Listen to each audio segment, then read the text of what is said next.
Lalu apakah skema baru penerimaan murid melalui SPMB di tahun 2025 ini bisa meminimalisasi masalah sistem yang berlaku saat ini? Kita akan ulas lengkapnya bersama Wakil Ketua Komisi 10 DPR, lalu Hadrian Irvani, lalu juga Ketua Dewan Pakar FSGI Retno Listriarti. Selamat malam Pak Lalu, Bu Retno. Selamat malam. Iya. Malam Mas, Baik. Assalamualaikum.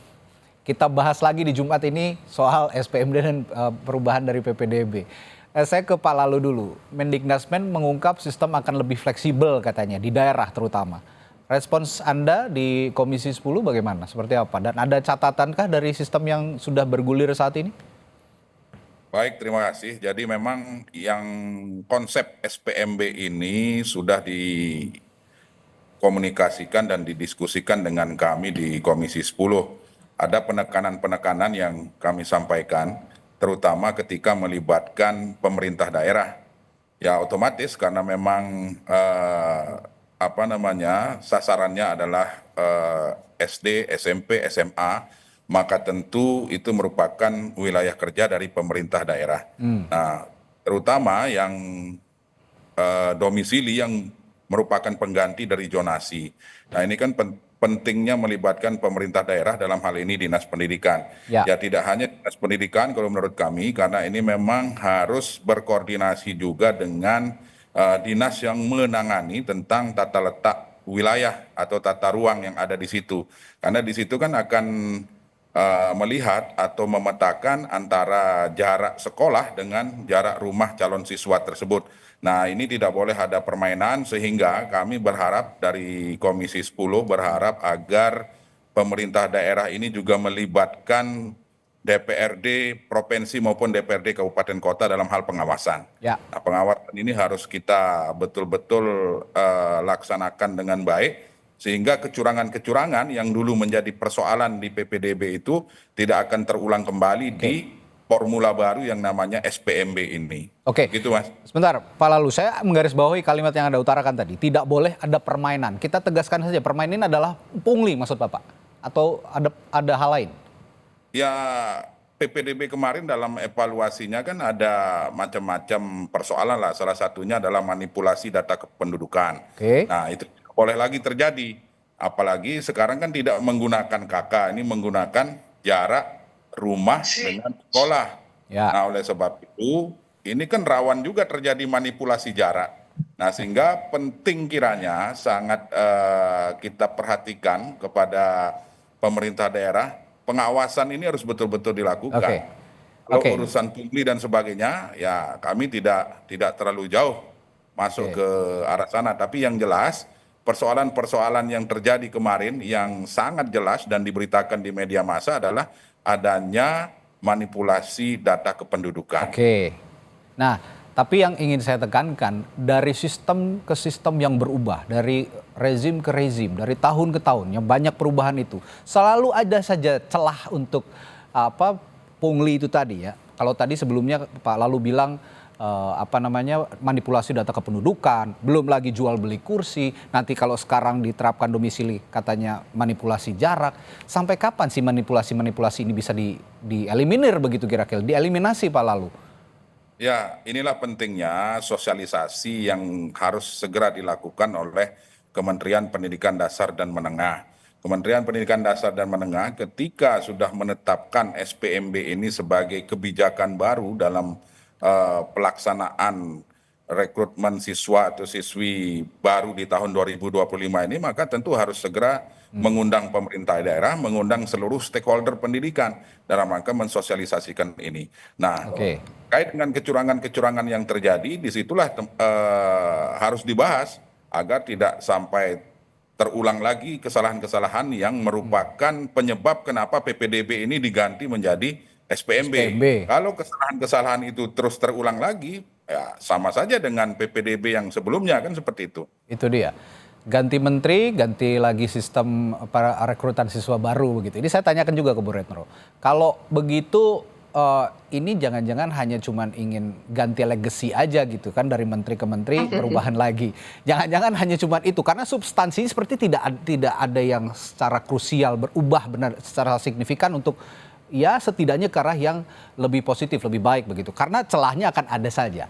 Bagaimana evaluasi dari Bu Retno sejauh ini?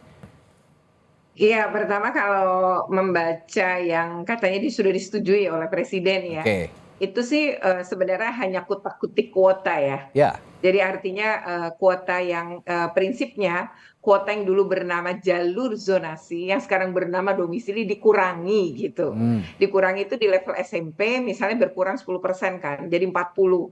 Lalu untuk SD saja yang tetap, tapi untuk SMA, SMK serta SMP memang terjadi perubahan. Nah, untuk SMK, SMA ini perubahan SMA terutama ya, Ya. memang agak Menteri sempat menyebut rayonisasi. Jadi seperti dulu misalnya anak dari Jakarta Utara bisa memilih sekolah di Jakarta Pusat, anak di Jakarta Selatan bisa memilih di Jakarta Barat kan begitu. Ya. Jadi model rayonisasi seperti dulu gitu. Hmm. Nah, hanya rayonisasi ini bernama domisili yang kemudian untuk SMA tuh katanya mau diperluas seperti rayonisasi Nah, tadi. itu sebabnya Saya karena melihatnya jumlah sebenarnya hanya SMA-nya itu yang ya. terlalu sedikit atau bagaimana Bu Retno? Sorry. Jadi prinsipnya Oh, ini mengakomodir kayaknya protes sebelumnya terkait dengan jalur zonasi yang kemudian oke. diubah. Mhm. Dulu kan zonasi ini atau yang sekarang mereka disebut Domisili. sebagai domisili Ya. gitu kan awalnya 70% di zaman Pak Muhadjir. Protes keras lalu Presiden meminta diturunkan. Akhirnya diturunkanlah ke angka yang sekarang disebut 50. Kalau bagi Oke. kami FSGI, kami melihat justru keadilannya itu yang sesuai dengan konstitusi RI dalam PPDB ini di mana negara hadir atas hak atas pendidikan itu justru jalur zonasi atau yang dulu gitu. Artinya di sini tuh mau kaya, mau miskin, mau pinter, mau nggak pinter, mereka bisa masuk ke jalur Ya. zonasi selama mereka berada pada posisi yang dekat ke sekolah kan begitu. Nah, lalu terjadi kecurangan. Apakah kecurangan itu penyebabnya apakah jalur ini atau penyebab lain? Kalau menurut saya penyebabnya lain. Karena akar masalahnya sebenarnya adalah jumlah sekolah negeri yang minim. Nah, Oke. lalu akan menggunakan sekolah swasta sebagai bentuk tadi memperluas ya hak atas pendidikan yang kemudian ke sekolah swasta. Menurut saya ini kita bisa belajar betul dari DKI Jakarta. DKI Jakarta memang hanya menambah 10 SMK negeri sejak sistem PPDB zonasi ini diterapkan itu mereka menambah 10 SMK negeri, tapi untuk SMA, SMP maupun SD mereka tidak menambah karena juga banyak pertimbangan seperti tidak adanya tanah yang bisa seluas sekolah yang membangun sekolah. Nah, maka DKI Jakarta itu bekerja sama PPDB bersama dengan sekolah swasta. Di mana lebih dari 200 sekolah swasta SMA, SMK dan sekarang tahun lalu dibuka SMP juga itu diberi jatah masing-masing 47 sampai 50 siswa untuk masuk lewat jalur zonasi PPDB bersama dan dibayarin APBD. Jadi seperti di sekolah negeri hanya mereka belajar di sekolah swasta. Oke. Ini berdampak positif karena pertama sekolah swasta yang tadinya kekurangan murid jadi dapat tambahan murid setidaknya 50. Lalu juga ini membuat sekolah-sekolah swasta itu kan menjadi ikut bersaing ya. Dan ini bagus sih bersaing secara positif untuk menambah sarana, prasarana dan lain-lain. Menurut saya itu menjadi hal yang penting di mana memang kekurangannya adalah Oke. jumlah sekolah negeri atau fasilitas seperti yang disediakan DKI Oke. ini yang harusnya Bu ada. Retno. Karena saat ini Ya. banyak sekali blank spot loh ya. Blank spot itu adalah kecamatan-kecamatan tidak ada satupun SMA negeri itu banyak loh di Oke. Indonesia.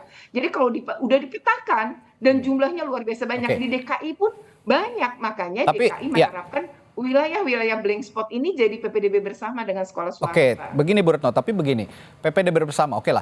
Tapi apakah itu tadi contohnya kan di DKI Jakarta ya. Tapi apakah di daerah bisa diterapkan? Kalau DKI Jakarta punya APBD yang cukup besar, mungkin ya memang leluasa untuk melakukan hal itu. Apakah di daerah itu juga bisa di saat APBD-nya juga tidak sama dengan daerah-daerah yang lain? Ada yang APBD-nya dengan jumlah penduduk kecil tapi APBD-nya cukup besar, ada yang sebaliknya begitu.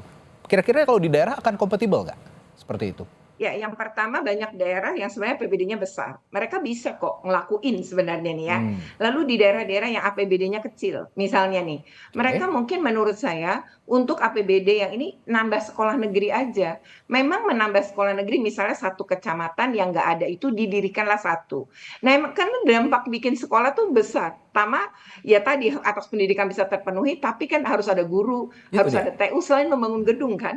Hmm, Nah, di sini harusnya APBN dan APBD membantu ini. Kalau memang tidak mampu menambah, tidak mampu melakukan PPDB bersama sekolah swasta, saya yakin kalau dipetakan berapa jumlah APBD daerah atau daerah-daerah yang mampu itu ada berapa, kemudian itu bagaimana mereka tuh punya political will ya oke. untuk memenuhi hak atas pendidikan. Yang kedua, bagi daerah-daerah yang nggak mampu, tentu nggak bisa dipaksakan, tapi tadi bisa memaksakan sebenarnya membangun tambahan SMA negeri baru Oke. setidaknya. Sehingga angka partisipasi belajar itu atau lamanya belajar di Indonesia meningkat. Kan Hmm, sekarang angkanya di 7,9 tahun. ya. Sementara lulus SMP itu kan 9 tahun. Jadi masih banyak lulusan SD dong. Nah, ini yang menurut saya perlu ditingkatkan gitu dengan Oke. menambah jumlah SMP negeri untuk kota kabupaten, SMA negeri untuk provinsi. Oke, kalau gitu saya tanya ke Pak Lalu. Saran atau masukan dari Bu Retno ini apakah juga bisa disampaikan langsung nanti ke Mendikbudrismen kalau apa jika bertemu nanti dalam forum rapat gitu kira-kira kalau Bu Retno tadi menggambarkan kalau APBD-nya besar ya sudah pasti bisa satu daerah. Tapi kalau kurang besar atau tidak terlalu cukup bisa disupport atau disubsidi lah dalam tanda kutip oleh APBN. Apakah itu bisa secara sistem bisa dilakukan Pak Lalu kira-kira? Ya, memang yang menjadi kendala kita hari ini terutama di tingkat SMA ya, karena Hmm, tidak semua kecamatan yang ada di seluruh Indonesia ini yang memiliki sekolah, terutama di ya, tingkat SMA. Nah, oleh sebab itu di SPMB ini ada penekanan juga bahwa keterlibatan sekolah-sekolah swasta itu menjadi hal yang sangat penting sekali. Kita perlu belajar dengan DKI misalnya yang hari hmm, ini sudah sukses apa namanya melibatkan swasta dalam SPMB atau ya, PPDB bersama. Nah, SPMB ini juga mengadopsi itu. Nah, tetapi pertanyaannya adalah di daerah lain seperti apa.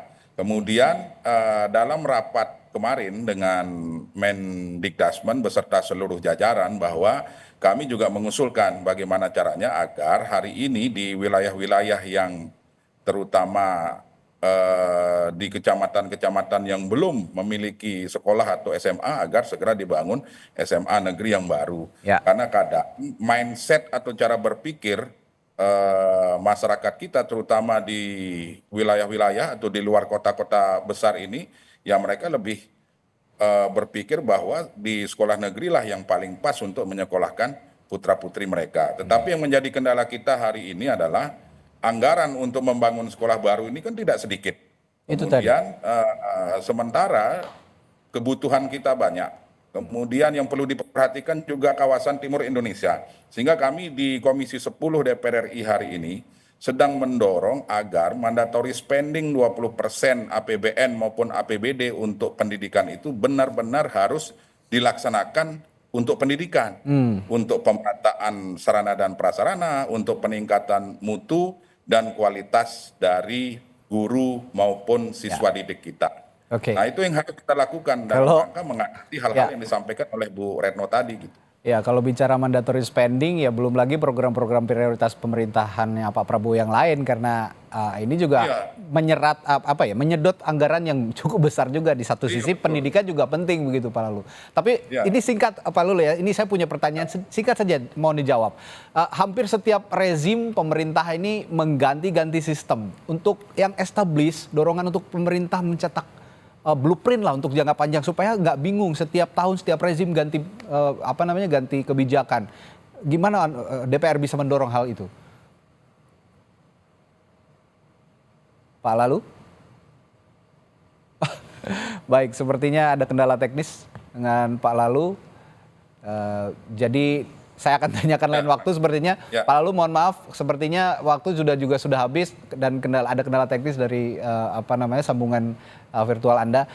Untuk saat ini kami cukupkan. Nanti kita akan bahas lagi lebih lebar, terutama blueprint jangka panjang itu tadi, bagaimana agar setiap rezim, setiap tahun kita punya sistem pendidikan yang benar-benar established. Baik, terima kasih Wakil Ketua Komisi 10 DPR RI lalu Hadrian Irvani dan Ketua Dewan Pakar FSGI Retno Listiarti telah berbagi perspektifnya malam hari ini. Sampai jumpa lagi Bapak dan Ibu.